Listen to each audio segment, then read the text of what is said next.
Now, another thing I want to reach to you is that during the unbelievable part, I was involved in building another base inside of Dulce, New Mexico, which is Los Alamos Laboratory. It's a biological laboratory.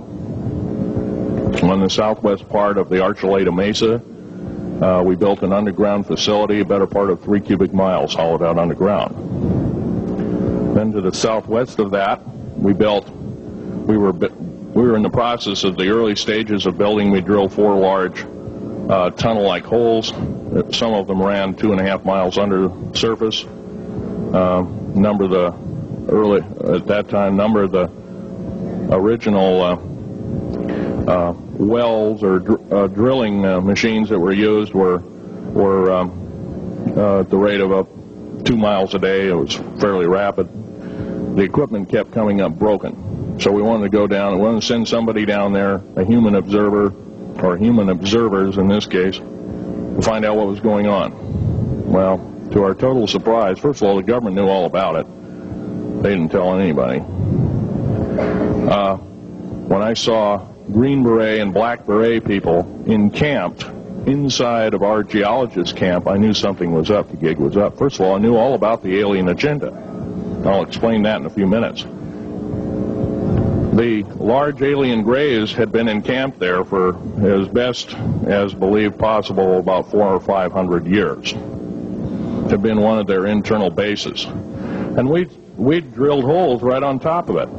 All the stinking air, all the black sooty air came right out as soon as the first hole was sunk, and all this soot came up, and well, that's when all the hell broke loose, really, all it started. Anyway, after we drilled all 4 holes, it took about 2 days to drill all 4 of them.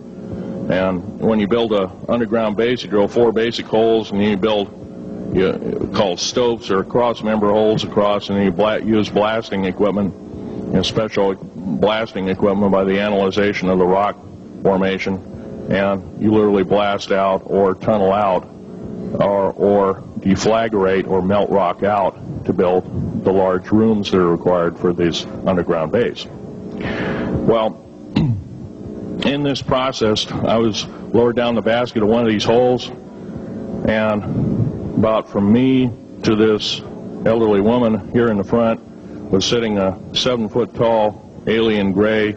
The stench was worse than the worst garbage can you can imagine. The person the entity was absolutely horrible. I didn't waste any time. I reached for my pistol. At that time, I was an engineer. I didn't have time to carry all the folderol of one of these big submachine guns that all the sea spray and the yellow fruit and all the outer perimeter and inner perimeter security people carried. I carried a little Walter PPK pistol with a 9-shot clip. This was in late August of 1979. Now, you got a regular suit of clothes, you got a regular clothes on, plus you're in almost like a spacesuit environment, and you're reaching for a gun. It's not the easiest thing to do, and then to pop a clip in it and start shooting. And I killed 2 of them. Yes, they're mortal, and they do die. However, in the process, one of them did this. All I remember is that he just kind of waved his hand in front of his chest, and the next thing I know, this blue beam hit me and just literally opened me up like a fish, and burnt my fingers right off of me.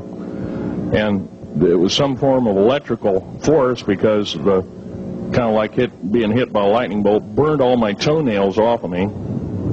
Completely crispy crittered my left foot, burnt the shoe right off of me. All I remember is the smoking remains, and I'm still conscious, but in and out of, and didn't remember much. And there was a Green Beret that was right behind me that risked his life. In fact, he died. But he risked his life. He shoved me back in the basket and hit the button and took me up. And I wouldn't be alive talking to you today if it wasn't for him. I'm forever indebted. He lost his life. 66 Secret Service agents, Green Berets, Black Berets, crack troops lost their lives because the government, our United States government, lied did not tell us anything about the alien threat. There's a war underneath there, and I'm talking dead serious. It's been going on since that time. Since late August of 1979, our military, the Russian military, basically the militaries of the world, have been in constant conflict with the outer space alien. The small gray, the large gray, the reptilians, the whole thing. There are 11 distinct races of aliens. 2 are benevolent. 1 had to leave here in a hurry because their world is under attack, both on the surface as well as underground. There, the Pleiadians.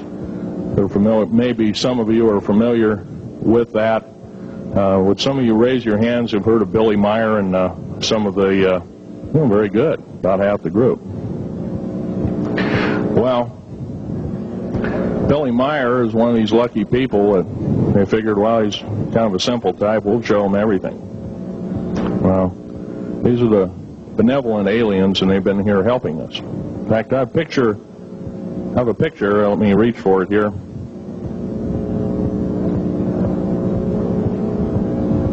I have a picture of one of the aliens been working for the United States Pentagon for the last 58 years. His name is Valiant Thor.